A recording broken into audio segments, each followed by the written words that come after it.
మనకు సార్ ఇప్పుడు చూడండి సార్, ఇది గ్రెయిన్ ఉండాలి సార్ దీని లోపల. ఇప్పుడు మీరు ఇలా ప్రెస్ చేస్తే గ్రెయిన్ లేదు, షాఫీ గ్రెయిన్ అయి ఉంటుంది సార్. ఇది ఒక రకంగా ప్రాబ్లం సార్. అంటే మనం పాలినేషన్ అయ్యే టైంలోనే ఇన్స్టెడ్ ఆఫ్ పాలినేషన్ వాటర్ పడిపోయి ఉంటుంది సార్ యాక్చువల్లీ వర్షం వల్ల. సెకండ్ థింగ్ సార్, కొన్ని ఏమవుతుంది అంటే డిస్కలరేషన్ ఉంటుంది సార్. అంటే సార్ చూడండి సార్, ఇది ఉంది హోల్ ఉంది, కానీ ఇక్కడ కలర్స్ చూడండి sir, colour has started to change. Before it turn gold ఇలా అయిపోతుంది సార్ యాక్చువల్లీ. పాలు వచ్చేసింది సార్. అంటే గ్రేను పాలు హార్డన్ అయితే గింజ అవుతుంది సార్. అది ఇంకొక 15-20 డేస్ అయి ఉంటే మొత్తం క్రాప్ వాళ్ళకి చేతికి వచ్చేసేది sir. This is mostly because of విండే సార్. గాలి వల్ల ఇలా పడిపోతుంది సార్. ఫస్ట్ కింద అప్పుడు వాటర్ ఉంటే ఇంకా మునిగిపోయి డిస్కలరేషన్ కూడా బయటకు వెళ్ళే సౌకర్యం తక్కువ సార్. మీది ఎన్ని ఎకరాలు పోయింది? 5 ఎకరాలు సార్. 5 ఎకరాలు. ఇది ఇక్కడి నుంచి అక్కడ దాకా ఇక్కడ వరకు డౌన్ అయ్యి సార్. మొత్తం ఫ్లాట్ సార్. మొత్తం 30 ఎకరాలు ఉంది కొట్టు వరకు. 30 ఎకరాలు మొత్తం కౌలా? కౌలు వచ్చి ఎకరానికి వచ్చి 18 బస్తాలు ఉంటాయి సార్ కౌలు. ఇంకొక విషయం ఏంటంటే సార్ వాళ్ళు చెప్పేది, ఇది మామూలుగా కోత అయితే మిషన్తో కోయేది, కానీ ఇది మిషన్తో ఇప్పుడు కోయలేరు. వీళ్ళు చేతితోటే కోయాలి. చేతితో కోస్తే ఎకరానికి 30,000 ఎక్స్పెండిచర్ ఎక్కువైపోతుంది. ఎక్స్పెండిచర్ ఇక్కడ నుంచి ఖర్చు సార్ ఎకరానికి 30,000 అవుతుంది సార్ చేతికి వచ్చేసరికి. ఈ పడిపోయింది వదిలేం కదా సార్. దీన్ని మళ్ళీ ఏదో విధంగా దరి తీర్చి వాళ్ళు అది మెయిన్ ఇష్యూ చెబుతున్నారు. కొంచెం మళ్ళీ ఏదో విధంగా కోసి అయిన వరకు అయినా సరే కోసి కొట్టేట్టాలి సార్. మళ్ళీ నెక్స్ట్ మినుము పట్ట వేయాలన్నా దీన్ని క్లియర్ చేయాల్సింది. ఇలా వదిలేసేనాము ఈ అయ్యే 5 బత్తాలు ఏదన్నా అయినా పై కంకులు 10 కంకులు ఉంచున్నా అవి కూడా మనకి అట్లాగా ఇక్కడ నుంచి ఖర్చే 30,000 సార్ ఎకరానికి వచ్చి. ఇది కోసి కట్టి వదులు తిప్పి మళ్ళీ కుప్పను కూర్చి అవి మళ్ళీ చేతికి వచ్చేసరికి 30,000 ఖర్చు అయిపోతుంది కుప్ప వేసి. అదే నుంచుని ఉంటే మిషన్ కోతకు వస్తే సార్ ఒక ఎకరానికి వచ్చేసరికి 3,000-4,000 రూపాయలు ఎకరానికి ఖర్చు మిషన్ ఖర్చుతో ఒడ్డుకు వచ్చేస్తుంది. ఏమన్నా అవి పచ్చి ఒడ్డు మిల్లుకి మా సొసైటీ ద్వారా బ్యాంకుల ద్వారా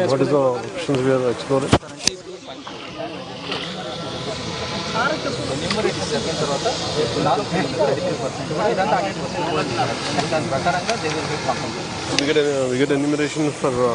each and every acre? Yes sir, every field will be enumerated sir. Already app ఇచ్చారు సార్ యాక్చువల్లీ.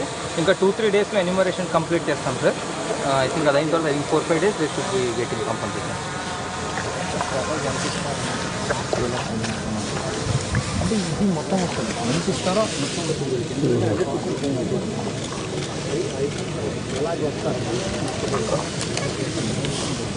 అలా నిలబడి తప్పే ఉంది సార్. లోపల తప్పే ఉంటుంది తప్ప పాలు పోసుకునే సిచ్యువేషన్ లేదు సార్. మొన్న ఒక 10 డేస్ వాటర్ ఫుల్గా రెయిన్ ఇచ్చింది సార్. వర్షంకి తప్ప అయిపోయింది. కంకంత ఈయన పాలు పోసిన టైంలో వర్షం సార్. దాని వెంటనే మళ్ళీ తుఫాను. ఈ తుఫాన్ బాగా బీభత్సమైన గాలికి మొత్తం బ్లాక్ సార్. పూర్తి టోటల్ డ్యామేజ్ సార్. దీనిలో పనికి వచ్చేది కూడా ఏం లేదు సార్.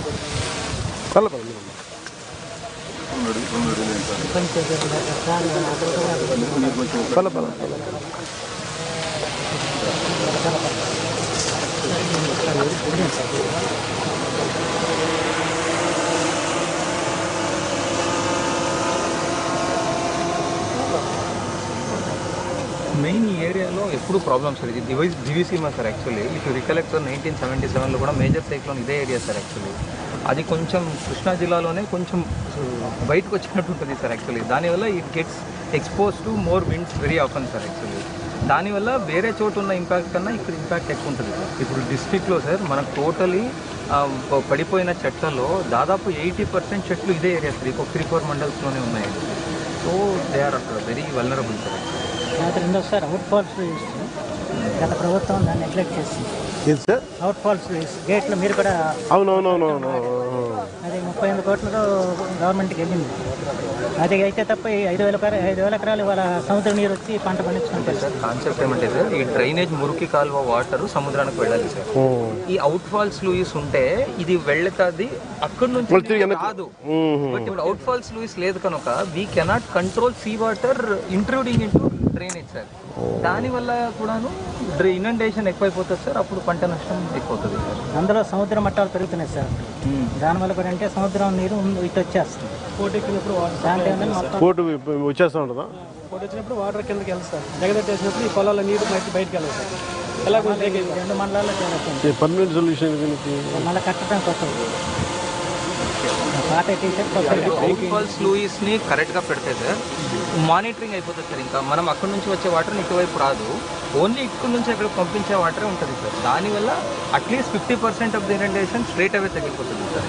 అది చాలా ఇప్పుడు దాదాపు 5,000 ఎకరాల్లో నీరు ఉందండి. ఇది ఒక రికరింగ్ ఇష్యూనా? అవును sir, very very recurring issue. Madiga ఒకసారి అసలు వీడియో కూడా తెచ్చాం సార్, డ్రోన్ వీడియో. యాక్చువల్గా మన అక్కడికి వెళ్తాను వీళ్ళు ఇక్కడ వచ్చారు కలెక్టర్ గారు.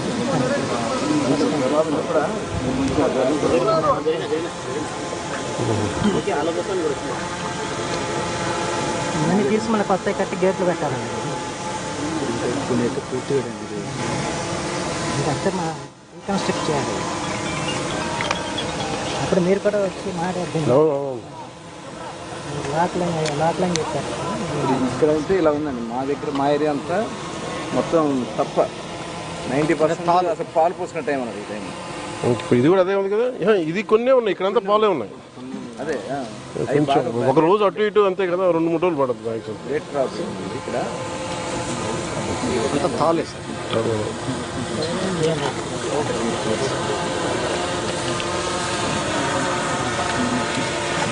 మనకి అలాగే ఇప్పుడు ఫస్ట్ ప్రైమరీ మనకు ఒక కాంపెన్సేషన్, రెండు we had find solution. Permanent solution at least ఒక 60% తగ్గుతుంది కదా.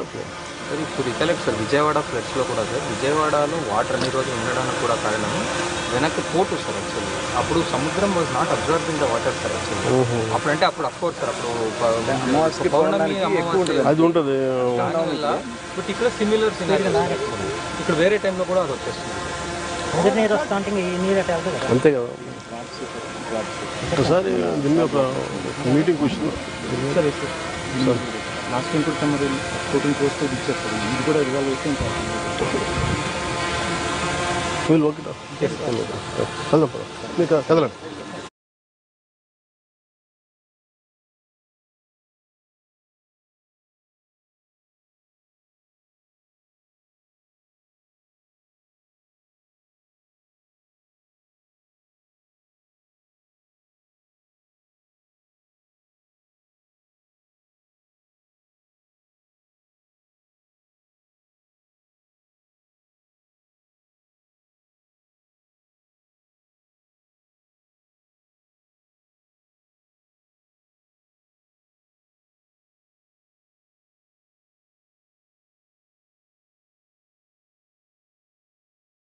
అయితే ఆధారం ఏముంటుందా?